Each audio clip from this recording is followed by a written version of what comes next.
Hello friends, welcome back to my YouTube channel brilliant mind education.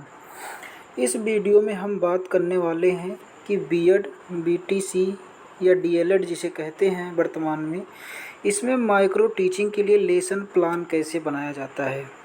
ठीक है कि lesson plan कैसे बनाया जाता है। जो माइक्रो टीचिंग का ड्यूरेशन टाइम होता है वो आप जानते हैं कि 6 मिनट का होता है। आपको 6 मिनट जो है अपने ही साथियों को पढ़ाना रहता है। आप में पढ़ाते समय अच्छा निखार लाने के लिए, आप में डर को दूर करने के लिए ऐसा विश्वविद्यालय में किया जाता है। तो उसी के बारे में आज हम सीखेंगे कि लेसन प्लान कैसे बनाया जाता है और एक बेहतर लेसन प्लान कैसे बनाया जाता है, चाहे वो गवर्नमेंट कॉलेज हो, चाहे एडेड कॉलेज हो या सेल्फ फाइनेंस हो। ठीक है, तो इस विषय में हम सोशल साइंस के बारे में देखेंगे और जो हमारा सब सब्जेक्ट रहने वाला है वो सिविक्स का। तो यहीं से आप देखना शुरू करें। आज का पहला जो हमारा कौशल है वो स्किल ऑफ इंट्रोडक्शन वाला है। ठीक है, तो चलिए आगे चलते हैं, फिर शुरू करते हैं। तो आप यहाँ देख सकते हैं जो पहला हमारा कौशल है वो कौन सा है, स्किल ऑफ इंट्रोडक्शन। कौन सा है, स्किल ऑफ इंट्रोडक्शन। पहला हमारा कौशल है स्किल ऑफ इंट्रोडक्शन। इसमें सबसे पहले आपको क्या करना है कि अपने कॉलेज का नाम लिखना है। जैसे मेरे कॉलेज का नाम क्या है, RRPG कॉलेज अमेठी। तो यहाँ पर आपको अपने कॉलेज का नाम लिखना है। उसके बाद है पुपिल टीचर्स नेम। तो यहाँ पे आपको अपना नाम लिखना है। ओके, उसके बाद आपको इस तरह का एक कॉलम बनाना है और उसके बाद डेट डालना है, फिर क्लास लिखना है। अब यहाँ पे क्लास पे ध्यान देने की बात यह है कि आप किस क्लास के लिए बना रहे हैं। वैसे तो यदि आप बीएड या बीटीसी कर रहे हैं, डीएलएड कर रहे हैं, डीएलएड या बीटीसी, तो आप जो है 1 से 5 तक के लिए बनाएंगे। और जब यदि आप बीएड कर रहे हैं तो आप 6 से लेके 10 तक की कक्षा के लिए बना सकते हैं। पीरियड क्या है, आपको जिस समय पढ़ा रहे हो पीरियड कौन सा चल रहा है तो वो डाल देना है आपका। ड्यूरेशन कितने समय का, तो हमारा ये जो माइक्रो टीचिंग का ड्यूरेशन होता है वो कितने समय का होता है, 6 मिनट का। और सब्जेक्ट हमारा कौन सा है, तो सोशल साइंस हो जाता है। सोशल साइंस के अंतर्गत जो हमारा सब सब्जेक्ट है वो क्या है, सिविक्स।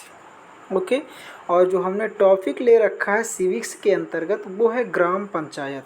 क्या है, ग्राम पंचायत। अब हम आगे चलते हैं। इसके बाद जो यूज हम करते हैं वो होता है components of skill of introduction. जो इंट्रोडक्शन के कौशल, इसके जो कंपोनेंट्स यूज हुए हैं उसको हम देखते हैं। और कंपोनेंट्स, यही कंपोनेंट्स आपको सेम लिखना है। जैसे कि पहला है लिंकिंग विथ प्रीवियस नॉलेज, उसके बाद है मेंटेनेंस ऑफ कॉन्टीन्यूटी, उसके बाद है प्रॉपर सीक्वेंसिंग, फिर प्रॉपर यूज ऑफ डिवाइस। तो इस प्रकार से जो जितने भी कंपोनेंट्स यूज हुए हैं स्किल ऑफ इंट्रोडक्शन के तहत, वो 8 कंपोनेंट्स आपको एडिशनल ऐसे लिख लेना है। उसके बाद जो आप अगली हेडिंग डालेंगे वो पड़ेगा प्रीवियस नॉलेज। अब प्रीवियस नॉलेज में आप क्या लिखेंगे कि students have some knowledge about gram panchayat, मतलब जिसके बारे में हम पढ़ा रहे हैं उसके बारे में बच्चों को थोड़ा बहुत जानकारी है। ठीक है, उसके बाद अब आगे चलते हैं हम। आगे है प्रेजेंटेशन। अब आपको प्रेजेंटेशन कैसे देना है उसको देखते हैं। प्रेजेंटेशन के लिए आपको इस प्रकार से 4 कॉलम बना लेने हैं। पहला कॉलम होगा सीरियल नंबर का, दूसरा होगा पुपिल टीचर एक्टिविटी का, उसके बाद होगा पुपिल्स एक्टिविटी का, उसके बाद यूज्ड कंपोनेंट्स। अब इसका एक एक का मतलब हम समझ लेते हैं। पुपिल टीचर्स एक्टिविटी मतलब ये जो प्रश्न आप पूछ रहे हैं वो इस लाइन में लिखेंगे। और उसके बाद पुपिल से मतलब जो बच्चे जवाब आपको दे रहे हैं वो आप इस लाइन में लिखेंगे। और कौन सा कंपोनेंट यूज कर रहे हैं इस वाली लाइन में लिखेंगे। अब कौन सा यूज्ड कंपोनेंट कर रहे हैं, इसका मतलब कि ऊपर जो आपने 8 कंपोनेंट्स लिखा है उनमें इनमें से किसका प्रयोग किए हैं। जैसे which country do we live in, आपने ये प्रश्न पूछा, उसके बाद उधर से बच्चे का जवाब आया कि वी लिव इन इंडिया, हम कहाँ रहते हैं, इंडिया में। तो ये क्या हो गया, उसका प्रीवियस नॉलेज, मतलब कि इस प्रश्न का जवाब उसे पहले से पता था। इसी प्रकार से दूसरा है where do most of the people live in India. उसके बाद उधर से जवाब आएगा most of the people in India live in rural areas, मतलब अधिकतर जो लोग रहते हैं वो कहाँ रहते हैं, रूरल एरियाज में। तो ये मेंटेनेंस ऑफ कॉन्टीन्यूटी हो गई। कौन सा कंपोनेंट यहाँ यूज हुआ, मेंटेनेंस ऑफ कॉन्टीन्यूटी। तो इस प्रकार से इन प्रश्नों को आपको पूछना है और कम से कम आपको 7-8 प्रश्न तो होने ही चाहिए, ठीक है। बाकी अधिकतम आप 10 भी बना सकते हैं, लेकिन मिनिमम जो कहा जाता है कि 6 प्रश्न मिनिमम होना चाहिए और अधिकतम आप 10 प्रश्न तक डाल सकते हैं, ठीक है। तो इस प्रकार से हमारा ये जो है लेसन प्लान बीएड में बनाया जाता है। तो यहाँ पर हमने कितने प्रश्नों को यूज किया है, यहाँ पे हमने जो है कई प्रश्नों को यूज किया है। 7 प्रश्न जो है हमने यहाँ पे बनाया है, 7-8 प्रश्न, मतलब 10 प्रश्न आपको बनाने ही बनाने हैं। और जो लास्ट प्रश्न रहेगा वो आपका प्रॉब्लमेटिक रहेगा, ठीक है। जैसे what is the difference between the gram panchayat and gram sabha.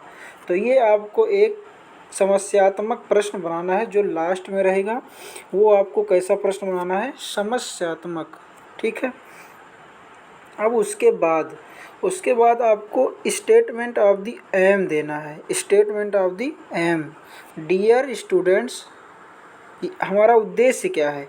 तो हमारा उद्देश्य जो रहेगा कि dear students today we will study about the gram panchayat, मतलब आज हम किसके बारे में पढ़ेंगे, ग्राम पंचायत के बारे में पढ़ेंगे। और उसके बाद एक बनेगा ऑब्जर्वेशन शेड्यूल। अब ये क्या है ऑब्जर्वेशन शेड्यूल, इसको भी देख लेते हैं। ऑब्जर्वेशन शेड्यूल, इसमें आपको 3 कॉलम बनाने हैं। पहला कंपोनेंट्स का, उसके बाद टैली का, उसके बाद इवैल्यूएशन का।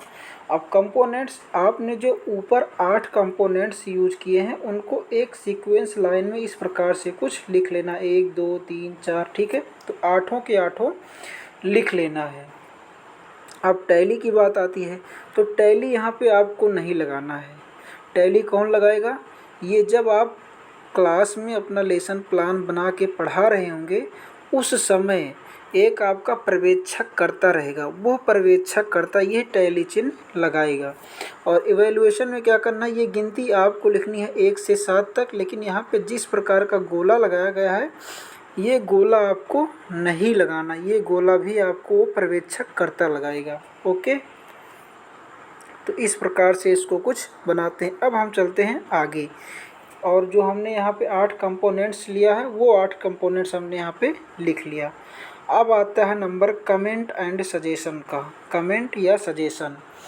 तो आप जब पढ़ा रहे होते हैं तो उस समय आप कुछ कमियां कर रहे होते हैं, तो उन कमियों को देखकर वो पर्यवेक्षककर्ता आप में कम से कम 3 सजेशन लिखता है कि आप में ये चीज़ सुधार करने की ज़रूरत है। तो वो कुछ कमेंट्स लिखता है और आपको बताता है कि आप पढ़ाते समय ये कमी कर रहे हैं, इस कमी को दूर करें।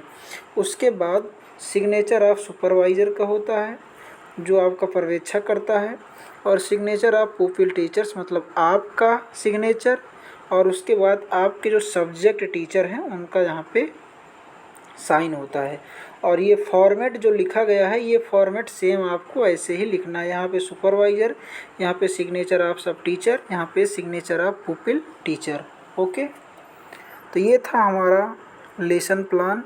तो ये आपको कैसा लगा ज़रूर बताएं। धन्यवाद।